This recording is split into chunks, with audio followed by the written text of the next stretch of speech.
Food is an incredibly big part of my happiness and well-being, and sometimes I feel like I cut corners a little bit and don't put as much care into what I consume. There's a real powerful connection between how you feel and fuel yourself and what you can accomplish in life.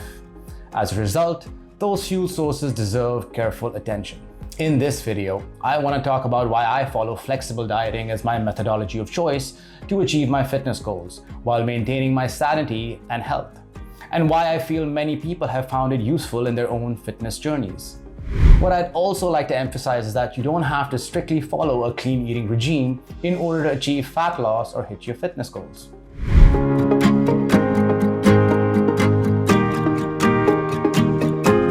Hi, I'm Rishi and thanks for stopping by my channel. I'm a practicing nutritionist with a background in human physiology and nutritional sciences. Here, I take a holistic and scientific approach to all aspects of health and wellness. I use food and lifestyle changes to optimize one's nutrition to promote longevity and healthy aging. So if you want to hack your health span and be the best version of yourself, be sure to subscribe and hit that bell icon so you don't miss anything. So what is clean eating? Generally speaking, most people think clean eating is a great idea. And on the surface of it, it really does seem an obviously reasonable approach. You get rid of dirty, junk foods and eat clean, nutritious, whole foods all the time, without exception. What could be wrong with that? Even though that makes logical sense, nutrition is very individual. The problems I'm going to outline here may or may not apply to all of you. The first issue is that no one seems to agree on what clean eating actually means. If you talk to your typical personal trainer, they'll give you a short list of foods like chicken, fish, eggs, broccoli, rice, sweet potato, bananas, oatmeal, and protein powder. Plus, they might say to strictly stay away from all processed foods. Processed foods cover an entire spectrum. While the general advice is to stay away from processed foods, it's not very practical, as things like whey protein and oats may be considered processed, which they are. In order to judge which processed foods should be consumed for fat loss or weight management, they should in fact be classified on the basis of how satiating they are and their nutrient densities. And what foods count as clean also depends on who you ask and what diets they follow. If you follow keto, you might say all carbs are dirty and all meats are good. If you follow paleo, you might say grains and dairy are bad.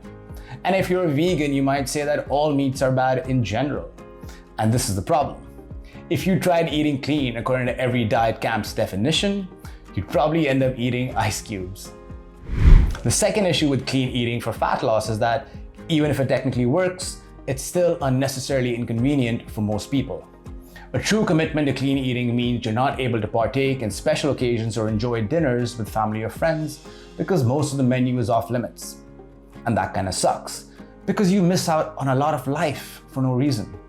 If you look across the board at different diets, there's really no difference in fat loss when you equate for net calories and protein intake, even after including some junk foods. It really comes down to adherence to that diet. And the one that you're able to stick to is the one that's going to be superior for you. Coming to problem number 3. Clean eating simply isn't the most effective strategy for long-term fat loss. A lot of people tend to stop eating clean at some point through their diet because they simply can't stick to it. This is because the more and more foods you make off limits, the harder it becomes to consistently avoid them over time.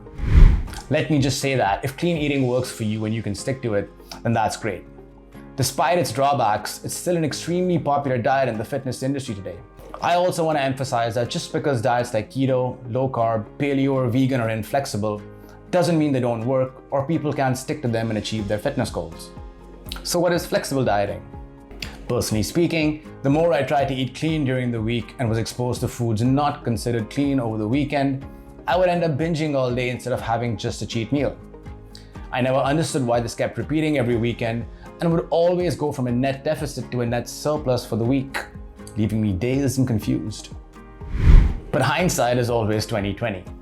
Creating hard rules around food, classifying them as good or bad, leaves no middle ground. The psyche was that eating even a little bit of bad food made me feel weak and ruined all my progress, so I may as well eat everything. To break this binge-restrict cycle that fueled my guilt, I decided to start tracking my macros. Instead of weekend cheats, I decided to microdose on such foods during the week instead in order to manage cravings, as long as it fit my macros. Then a funny thing started to happen. I started getting leaner, the diet got easier, and I stopped binging. Now, years later, this style of eating keeps me both satisfied and is sustainable for my fitness goals. But I don't think flexible dieting is for everyone, mainly because it requires cognitive restraint.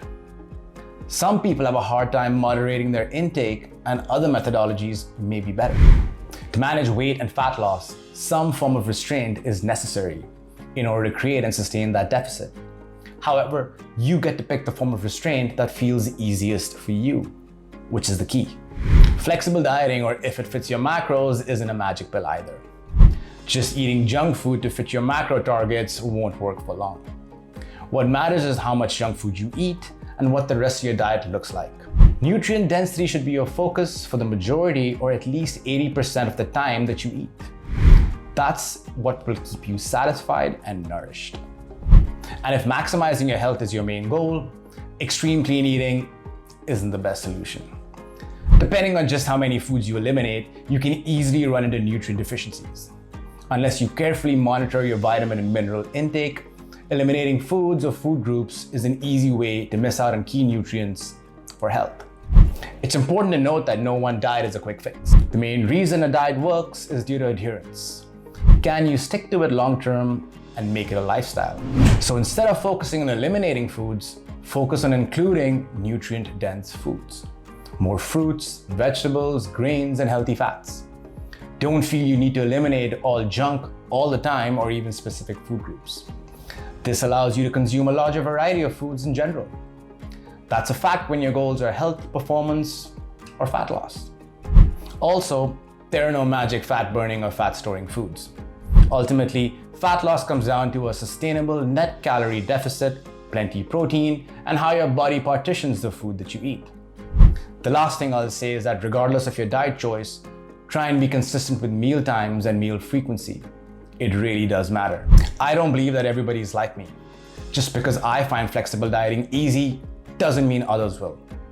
Some people just do better without tracking macros or whatever approach feels easier. Focus on the form of dietary restraint that allows you to maximize your adherence. Because compliance and consistency is the science when it comes to fat loss and muscle building too. Thanks for watching this video. If you found value in it, then please share it, hit that like button and consider subscribing. And do let me know in the comments. Go to rishidhingra.com to understand how to get in sync with yourself and become your own nutritionist.